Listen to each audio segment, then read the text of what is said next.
ಹಾಗೂ ಶಾಲಾ ಕಾಲೇಜುಗಳಲ್ಲಿ ಜಾಗೃತಿ ಮೂಡಿಸುವ ಸಲುವಾಗಿ ಶಾಲಾ ಕಾಲೇಜುಗಳ ಯುವಕ ಯುವತಿಯರಿಗೆ ಅರಿವು ಮೂಡಿಸುವ ಮೂಲಕ ತಾಲೂಕಿನ ನಗರ ಪೊಲೀಸ್ ಠಾಣೆ ಪೊಲೀಸರು ಅಪರಾಧ ತಡೆ ಮಾಸಾಚರಣೆ ಆಚರಿಸಿದ್ದಾರೆ. ಚಳ್ಳಕೆರೆ ನಗರದ ಬಳ್ಳಾರಿ ರಸ್ತೆಯಲ್ಲಿರುವ ಎಸ್ಜೆಎಂ ಆಂಗ್ಲ ಮಾಧ್ಯಮ ಪ್ರೌಢಶಾಲೆಯಲ್ಲಿ ಚಳ್ಳಕೆರೆ ಉಪವಿಭಾಗ ಚಳ್ಳಕೆರೆ ಪೊಲೀಸ್ ಠಾಣೆ ವತಿಯಿಂದ ಅಪರಾಧ ತಡೆ ಮಾಸಾಚರಣೆ ದಿನಾಚರಣೆಯಲ್ಲಿ ಮಾತನಾಡಿದರು. ನಮಸ್ಕರಿಸುತ್ತಾ ಈ ಒಂದು ಕಾರ್ಯಕ್ರಮವನ್ನು ಪ್ರಾರಂಭಿಸೋಕೆ ಇಚ್ಛಿಸ್ತೇನೆ. ನಾವು ಬಂದಿರುವಂತಹ ಉದ್ದೇಶ ಇಷ್ಟೇ. ನಮ್ಮ ಚಿತ್ರದುರ್ಗ ಜಿಲ್ಲಾ ಪೊಲೀಸ್ ವತಿಯಿಂದ ಪ್ರತಿ ವರ್ಷ ಡಿಸೆಂಬರ್ ತಿಂಗಳಲ್ಲಿ ಅಪರಾಧ ತಡೆ ಮಾಸಾಚರಣೆ ಕಾರ್ಯಕ್ರಮವನ್ನು ಮಾಡ್ತೀವಿ.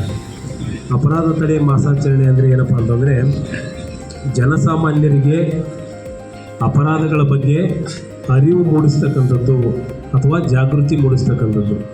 ಅಪರಾಧ ಅಂದರೆ ಏನು, ಅಪರಾಧ ಮಾಡೋದಕ್ಕಿಂತ ಮುಂಚೆ ಅಪರಾಧ ಆಗೋದ್ರಿಂದ ಏನೇನು ಸಮಸ್ಯೆಗಳಾಗ್ತವೆ, ಮತ್ತು ಅಪರಾಧಗಳಾದ ನಂತರ ಅದಕ್ಕೆ ಸಂಬಂಧಪಟ್ಟಂಗೆ ಏನೇನು ದಂಡವನ್ನು ಕಟ್ಟಬೇಕಾಗುತ್ತೆ, ಏನೇನು ಕಾನೂನು ಕ್ರಮಗಳನ್ನು ಕೈಗೊಳ್ಳಲಾಗ್ತದೆ ಅನ್ನೋದ್ರ ಬಗ್ಗೆ ಜನಸಾಮಾನ್ಯರಿಗೆ ಮಾಹಿತಿ ನೀಡ್ತಕ್ಕಂಥದ್ದು.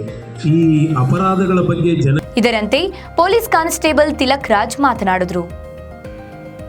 ಇದೇ ಸಂದರ್ಭದಲ್ಲಿ ಚಳ್ಳಕೆರೆ ಪೊಲೀಸ್ ಠಾಣೆಯ ಸಿಬ್ಬಂದಿ ತಿಲಕ್ ರಾಜ್, ವೆಂಕಟೇಶ್, ಶ್ರೀಧರ್ ಹಾಗೂ ಶಾಲೆಯ ಮುಖ್ಯ ಶಿಕ್ಷಕರು, ಸಹ ಶಿಕ್ಷಕರು, ಮಕ್ಕಳು ಪಾಲ್ಗೊಂಡಿದ್ದರು.